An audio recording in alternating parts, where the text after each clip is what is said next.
Nous voici encore au Golf Park Robert Hersant pour tester la nouveauté de Shaping. Cette fois-ci, c'est le Fer 3 qui s'appelle un crossover. C'est l'équivalent de l'Utility pour toutes les autres marques. Et là, comme vous pourrez le voir sur les petites photos, il y a un petit bouchon, on va dire. C'est pour les fameuses têtes hollow body. Il a l'air assez sympathique, assez fin. C'est donc un Fer 3 en 20 degrés. Pas de réglage. Toujours les nouveautés G410. On va voir ça sur le fairway. Je sens qu'on va bien s'amuser. A tout de suite.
Eh ben, nous l'avons frappé et maintenant nous allons en parler. Nous allons le verdicter. Le verdicter, alors lui c'est qui? Lui c'est le crossover Oui. de Shaping pour cette année. Oui, un numéro 3 à 20 degrés. C'est un numéro 3 à 20 degrés, celui qu'on a testé. Il existe aussi en numéro 2 et numéro 4, je crois.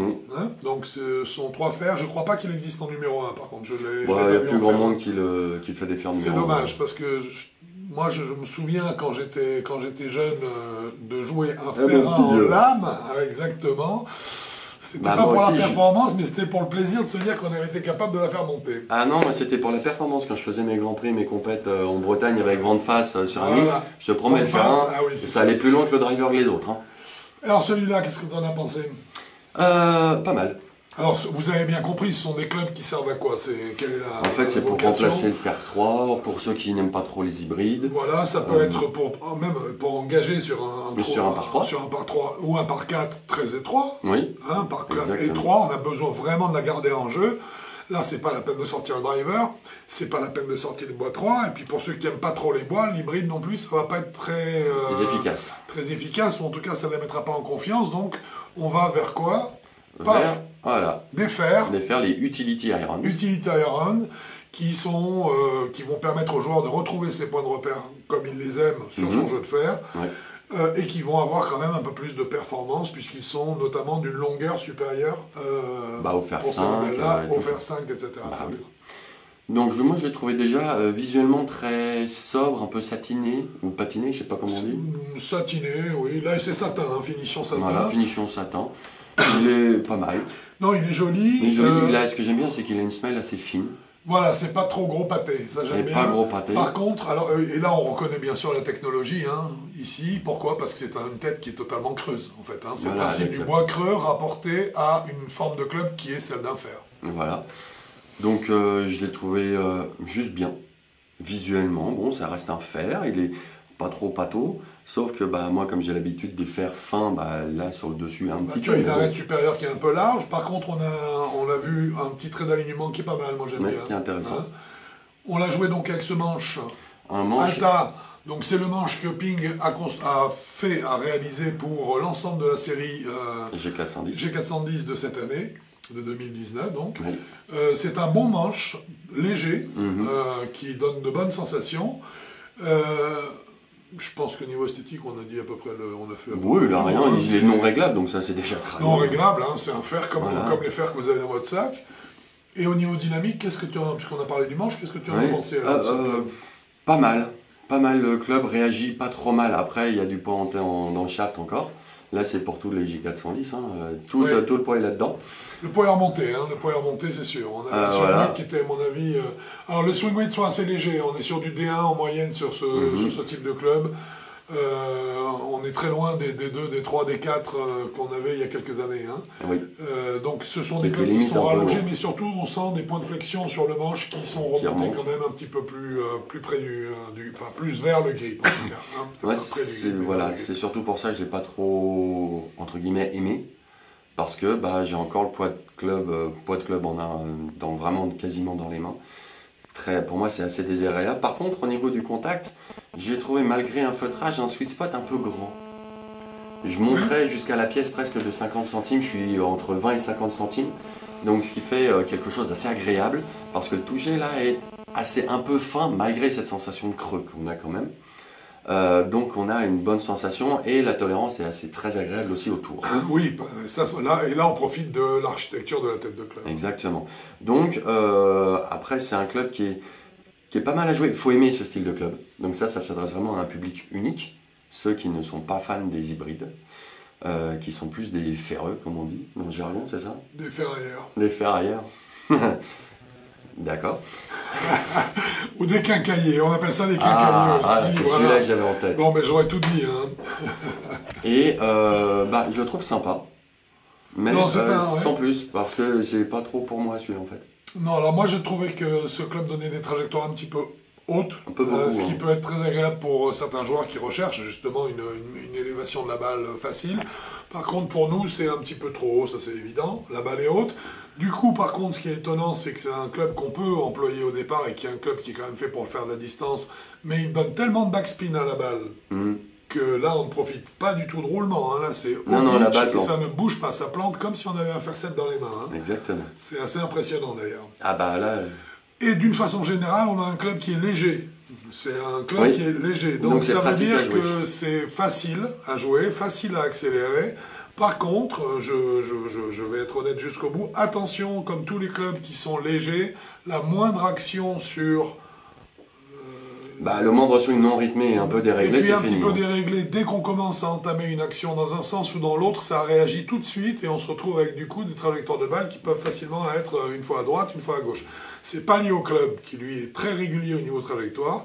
C'est simplement lié à la légèreté du club qui vous incite à faire un swing qui va être bon et beaucoup de swings qui surtout très réglé. Pas forcément être bon. C'est-à-dire qu'il est sensible, c'est un club sensible. Ouais. Après, c'est un club qui est effectivement très tolérant. Oui, il est assez tolérant. Ça n'empêche pas d'envoyer un coup de fer 3, un slice ou hook, hein. On a essayé des effets.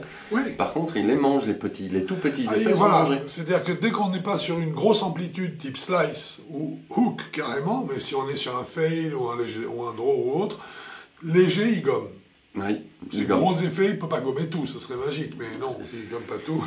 Pas magique, ce serait un cauchemar en fait. On ne pourrait plus travailler, on ne pourrait plus jouer en fait. Oui, c'est ça. Moi j'aime bien travailler mes balles. Tout le monde ne jouerait pas de la même façon, c'est terrible. Donc oui, non, je l'ai trouvé intéressant parce que de bonne facture, de bonne qualité, c'est un choix de poids de club qui va séduire beaucoup de gens, je pense. Oui. Parce que les clubs...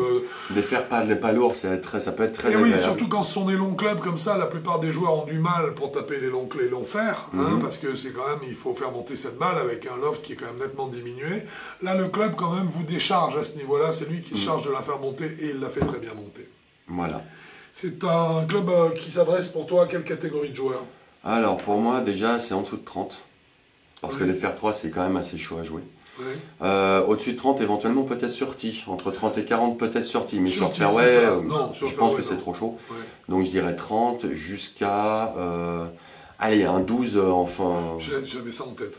Un 12. Incroyable. Parce que derrière, on va préférer en dessous de 12, on préfère les vrais fer 3 ou les hybrides un peu pointus. Tout simplement parce qu'après, on recherche une trajectoire de balle qui est un peu plus basse, et donc la construction, l'architecture tête creuse ne correspond plus, puisqu'en fait, elle va favoriser, outre la tolérance qu'elle amène, elle va favoriser également l'élévation de la balle. Voilà. Je suis d'accord sur ta gamme, donc on est parti de 30 à 12, ça me paraît très bien. On va parler du data un petit peu. Voilà, un peu du data. Donc le Smash Factor, toujours en extérieur en dessous de 10 degrés. En dessous de 10 degrés, c'est important parce que je pense que ça a eu des répercussions importantes sur le Smash Factor, qui, ça c'est un de tes coups, était excellent quand même. Non, c'est le tien ça. C'est moi ça? Je crois, ouais. On est quand même à 1,42 de... Ah oui, non, faire 3, oui, non, je crois que c'est le mien, t'as raison. Ouais, je pense. Ouais, ouais. Oui, 106 miles. 1,42 106 miles, c'est toi ça.